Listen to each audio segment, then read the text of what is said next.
नमस्कार बच्चों, आज हम क्लास 10th का वर्कशीट नंबर 83 कर रहे। दिनांक है 8 फरवरी 2021। इसमें दो चर वाले रैखिक समीकरण अ, युग्म का केस स्टडी टाइप सवाल है। जैसा कि आपको ज्ञात है, जो कि इस बार सीबीएसई ने क्वेश्चन नंबर 17 से लेके 20 तक चार केस स्टडी टाइप प्रॉब्लम देने का निश्चय किया है। जो 20 नंबर का है उसमें आपको जैसे हिंदी इंग्लिश में अनसीन पैसेज होता था, अपठित गद्यांश होता था, उसी तरह से यहाँ भी एक आपको टॉपिक दिया जाता है, उससे रिलेटेड आपको सवाल पूछा जाता है। तो आइए इसमें जो दिया गया है सवाल उस पर चर्चा करें। ये दिया गया है, रिया ने 80 रुपये में 3 कॉपी और 2 पेन खरीदे। 80 रुपये में 3 कॉपी और 2 पेन खरीदे। उसके दोस्त सुनील ने कहा कि हर कॉपी की कीमत 25 रुपया हो सकती है, तभी 3 कॉपी की कीमत 75 रुपये होंगे। 2 पेन की कीमत 5 रुपये होगी, तो प्रत्येक पेन 2.5 रुपये का होगा। अन्य मित्र दीपा को लगा कि यह पेन की कीमत 2.5 रुपये तो बहुत कम है, या एक पेन कम से कम 16 रुपये की होनी चाहिए, तो प्रत्येक कॉपी की कीमत भी 16, एक तो प्रत्येक कॉपी की कीमत भी 16 एक पेन होगी। आकाश ने भी रिया की तरह ही कॉपी और पेन खरीदे। उसने 4 कॉपी और 3 पेनों के लिए 110 रुपये का भुगतान दी। अब कह रहे हैं, जो कि पहला क्वेश्चन है, माना कि एक कॉपी x रुपये में और एक पेन y रुपये में, तो कौन सा युग्म सही होगा। तो यहाँ पे देखिए 3 कॉपी है, तो यहाँ पे 3 कॉपी की कीमत x यहाँ पे कहा गया है 3x, और 2 pen plus 2y is equal to 80। और दूसरा कह रहा है यहाँ पे 4 कॉपी, दूसरा जो यहाँ पे 80 हो गया। दूसरा उसने 4 पेन, 4 कॉपी और 3 पेन 110 रुपये के लिए खरीदे, तो 4 कॉपी यानी 4x और 3 पेन, 3 पेन के लिए y हमने रखा था, ये 110 होनी चाहिए। तो ये देखिए ये किसमें, कौन सा ऑप्शन में ये है, 3x plus 2y equal to 80, एक ये तो है। और दूसरा 4x plus 3y, 4x plus 3y equal to 110। तो यहाँ पे बी ऑप्शन सही है। ठीक है, अब दूसरा सवाल देखते हैं इसमें। अब दूसरा सवाल कह रहा है, इस रैखिक समीकरण युग्म के हल होंगे। तो आप देखिए, आपको यहाँ पे पता है जो कि A1 ये हो गया A1 और B1 और C1। तो इस तरह से A1/A2 देखिए रखिए, आपको पता है जो कि ये समीकरण है इसका हल। तो A1/A2 यदि रखते हैं तो 3/4, और वहाँ पे 2/3 हो रहा है। B1/B2, A1/A2 3/4, इसका x का कॉफिशियंट और फिर y का कॉफिशियंट देखें तो ये दोनों बराबर नहीं है। तो इसका मतलब दोनों बराबर नहीं है, ये इज नॉट इक्वल टू, मतलब A1/A2 is not equal to B1/B2 है। तो क्या होता है, ये इसके अद्वितीय हल होते हैं। इसका ये आंसर हुआ। अब तीसरा सवाल देखते हैं इसी पे जो आधारित है। तीसरा कह रहा है, जो इस में एक कॉपी की सही कीमत क्या होगी। तो x और y की वैल्यू निकालेंगे इससे। x और y की वैल्यू के लिए आपको पता है जो कि किसी एक कोफिशिएंट को बराबर करते हैं। अब यहाँ पे आप रखते हैं 3x plus 2y is equal to 80 हो गया पहला, और 4x plus 3y is equal to 110 हो गया। तो इससे x और y की वैल्यू निकालेंगे। किसी एक को हम बराबर करते हैं पहले, तो यहाँ पे इसको इक्वेशन 1, इसको इक्वेशन 2 मानते हैं। तो इसको 4 से और इसको 3 से करते, यानी एक को हम 4 से किए और दूसरे को 3 से किए, तो 4 × x का कॉफिशिएंट ये हो जाएगा। दोनों का साइन सेम है तो हम माइनस करते हैं, तो ये हो गया पहले का हो गया 12x, लिखेंगे 12x प्लस 4 दूनी 8y इजकल टू 4 से कर रहे हैं तो 8 चौक 32, 320। और यहाँ हो गया 12x प्लस 3 को 3 से कर रहे हैं 9y इजकल टू 110 को करते हैं तो 330, 3 से कर रहे हैं तो अब माइनस कर रहे हैं तो सबका साइन चेंज हो जाएगा। अब साइन चेंज हो जाने से ये कट गया तो -y इजकल टू हो गया -10। तो x का वैल्यू y का वैल्यू आ गया 10।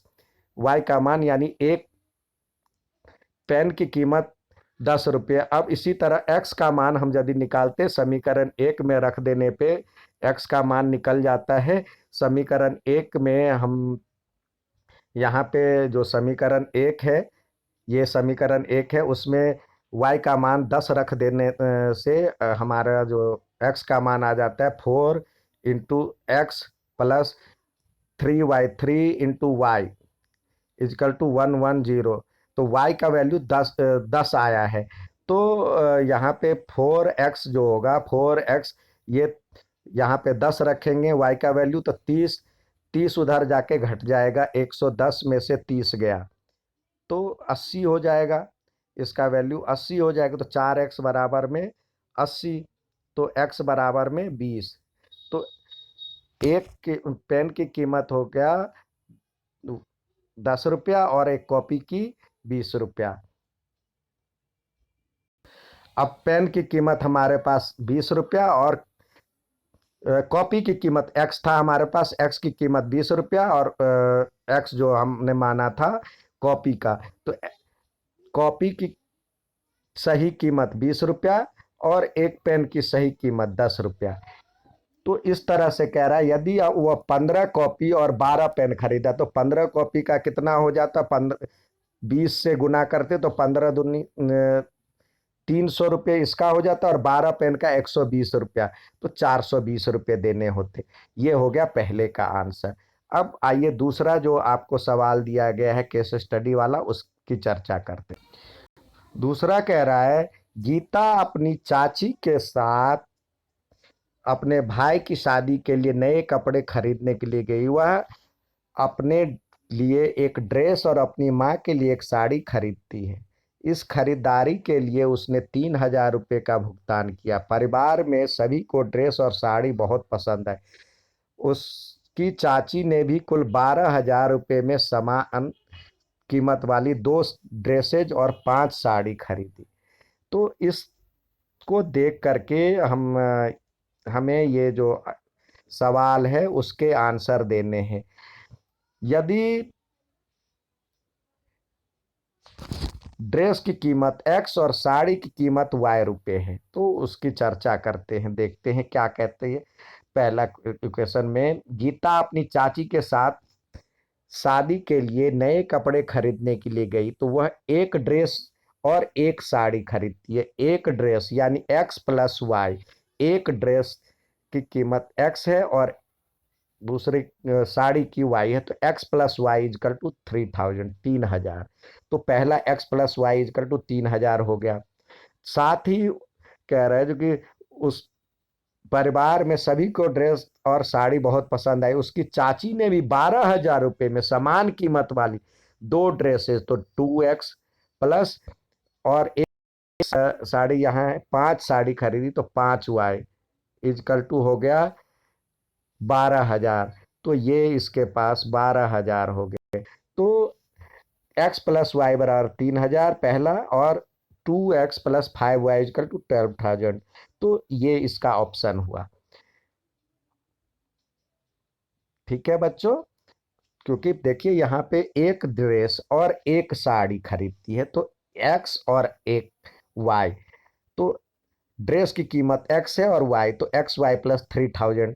और साथ ही चाची ने कितनी साड़ी खरीदी, तो 2 ड्रेस खरीदी तो 2x एक ड्रेस और 5 साड़ी तो 5y इजकल टू 12,000 होनी चाहिए। तो ये हो गया पहले का आंसर। अब इसके हल कितने होंगे तो आइए इसकी चर्चा करते हैं। देखिए यहाँ पे दिया हुआ है x plus X plus Y is equal to हमने देखा जो 3000 है, और 2x plus 5y is equal to 12,000 है। तो इसका कोफिशिएंट यानी 1/2 और यहाँ पे y का कोफिशिएंट 1/5, क्या दोनों बराबर है? नहीं है बराबर। तो a1/a2 is not equal to b1/b2। तो इसके एक ही हल होंगे, अद्वितीय हल होंगे जिसको कहते हैं। तो ये हो गया इसके अद्वितीय हल आंसर। अब ज्यामितीय रूप से निरूपण करते हैं हम, तो अनेक हल अद्वितीय हल वाला जो होता है वो प्रतिच्छेदी होता है, मतलब एक बिंदु पे दोनों कटता है, तो ये प्रतिच्छेदी होता है। इस तो तीसरा का ये प्रतिच्छेदी रेखा हो गया। अब एक ड्रेस की कीमत क्या होगी, तो इसको सॉल्व करें और वैल्यू निकालें। तो ये देखिए, ये हमने मान लिया इसको इक्वेशन 1, इसको इक्वेशन 2। तो x की कोफिशिएंट बराबर करेंगे, तो यहाँ पहले को 1 को 2 से कर दिए मल्टीप्लाई, और तो ये 2x हो जाएगा, और दोनों में सेम साइन है तो सेम साइन के लिए हम माइनस करते हैं। इस समीकरण 2 से कर लिए, तो ये हो जाएगा 2x प्लस, यहाँ पे लिखेंगे 2y इजकल टू 6000, और ये हो गया 2x plus 5y is equal to, यहाँ पे 12,000 था तो 12,000, तो ये माइनस करें तो ये कट जाएगा, तो हमारे पास बचा -3y इजकल टू, इसको घटाएंगे तो -6,000। तो एक y यानी y की कीमत, y का वैल्यू आ जाएगा, माइनस से माइनस कट गया 2,000। और किसी समीकरण 1 में इसको पुट करते हैं, तो x की वैल्यू आ जाएगा 1,000, x बराबर 1,000। तो यानी ड्रेस है 1,000 की और साड़ी है 2,000 की। तो इस तरह से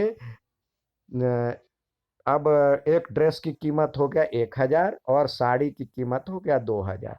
तो इस तरह से ये सवाल बनाना है। अच्छा लगे तो लाइक और सब्सक्राइब जरूर कीजिएगा। धन्यवाद।